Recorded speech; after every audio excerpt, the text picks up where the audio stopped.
Good morning friends. आज मी 30 डेजचं challenge करते, ते म्हणजे वेट लॉसचं. चला तर माझ्यासोबत तुम्हालाही करायचं असेल तर करू शकता. माझं आत्ताचं वेट आहे 66, सो मला 53पर्यंत आणायचं आहे. चला करूयात, बघूयात कुठपर्यंत करते आहे मी, का मधनंच ब्रेक घेते आहे. Let's see. मी डाएट नाही करत, एक्सरसाइजवरतीच मी करते. याच्या आधीही मी तसंच केलं आहे, सगळं खाते आणि एक्सरसाइज करते, कोणतंही डाएट करत नाही. मस्त चहा घेतलं आणि घर पुसून घेतलं, त्यातही कॅलरीज बर्न होतात. मग एक मी रोज आवळा खाते. त्यानंतर हे होतं आदूचं ब्रेकफास्ट. मग मी ब्रेकफास्ट करून घेतलं, अप्पे आणि चटणी. त्याच्या टिफिनलाही तेच दिलं. मग मी मस्त रेडी झाले आदूला सोडायला आणि मग जाता जाता मी चालू केलं आपलं.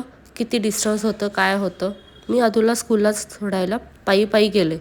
आमच्या घरापासून आदूचं स्कूलला सोडून येईपर्यंत माझं 1 किलोमीटर झालं होतं. दुपारच्या जेवणात एक भाकरी आणि डाळ पालक घेतला आणि त्यानंतर मी ताक पिऊन घेतलं. मग त्याच्यानंतर 2 तासांनी वगैरे मी एक्सरसाइज करायला सुरुवात केली.